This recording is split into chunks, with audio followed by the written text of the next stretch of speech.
Hi, my name's Jonathan Meisner, and this is my wife, Michelle. Yep, and we've been on staff at Life.Church for actually over 10 years now. Yes. But in addition to working at a church, we actually grew up in the church. Correct. And more than just growing up in the church, our dads were pastors. And so Both we of grew up us. in PK homes. We are a PK.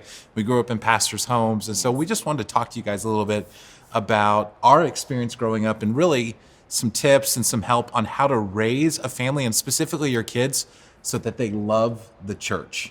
Right. So I will say, growing up in a pastor's home, I have two great parents. Love them so much. They I are know- really good. Yeah. But I will say they did a good job because I still love the church. I still want to serve in the church. I still want to bring my kids to the church. They did a really good job of always having an open conversation at home, like an open dialogue. Like there was no question you couldn't ask. There's no question that's too hard or that would make us feel silly for asking.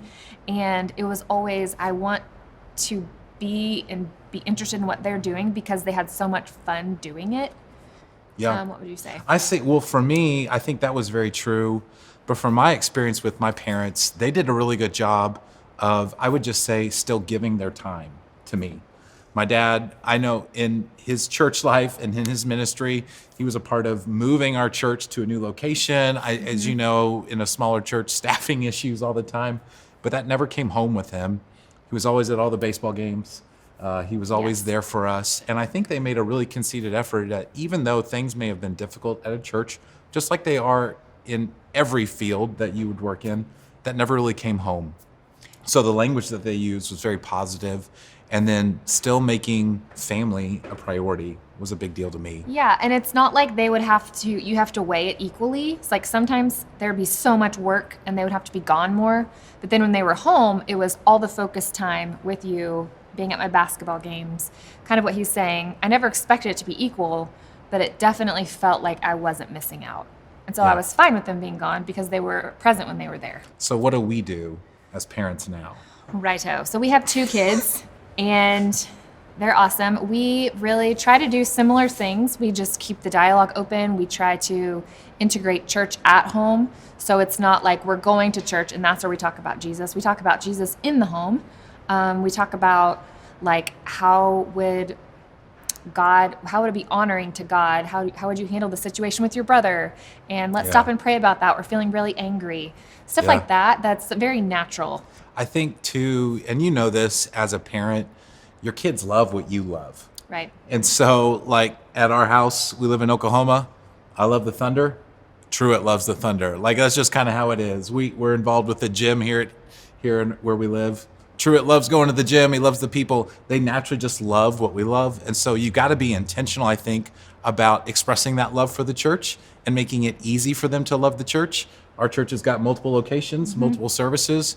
We choose to take them to a location and a service where we know they have friends, they love their Right. teachers. We have an interracial family. And so we will go to a location that has interracial and more diversity within that campus. And so it's just very intentional steps we take Yeah. so that they love what we love. Yeah. And then what else would you talk? Well, I was going to talk about also what are some things people could do if they Yeah. feel like, oh, I don't have that? Or like, what are some tips? Yeah, I think it's like open dialogue. So if you're sensing some tension, ask it. And you may not even ask like, hey, what do you not like about church? I wouldn't necessarily lead that way, but like maybe even, hey, what are some things I could do better as a parent? What are some things we could do better as a family that you might be feeling? And just give them that open dialogue. Yeah, and it's not being defensive in your answer either. It's like, hey, as a parent, do you feel like I put any undue pressure on you because I work at a church? And then just listen. I wouldn't be quick to be like, oh, but like whenever you say that, I mean, that's not really the case. Like just listen, and then it helps create some safety to where they'd be open to asking you another question. I think one of the things that we've done, we don't do it all the time, but we have had discussions at the dinner table where we even tell our oldest son, like, you're not going to get in trouble for anything you say. This is an open book. This is And true. so this is just be unfiltered, be as candid as you can. Right. What can we do better? And that sort of creates that safe environment. So we could probably do better at that and doing it more frequently, always, yeah. but it has definitely been a benefit and served us really well. Yeah. You guys are doing a great job. leading your churches, pastoring where you are. We know it's a lot. Yes, and just know like we're with you, always praying for you guys, and really, really proud of how far you've already led and come, and we're just on a journey to see people's lives transformed through the love of Christ. She said it. All right. Love you guys. Thanks.